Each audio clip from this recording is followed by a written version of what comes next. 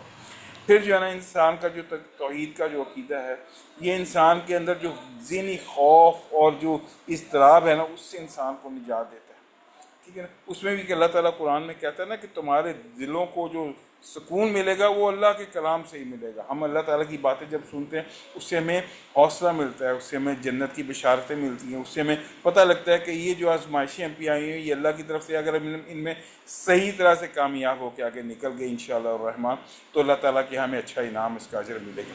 اور یہی چیز جو ہے یہ ہمارا مایوسی کا بھی خاتمہ کرتی ہے۔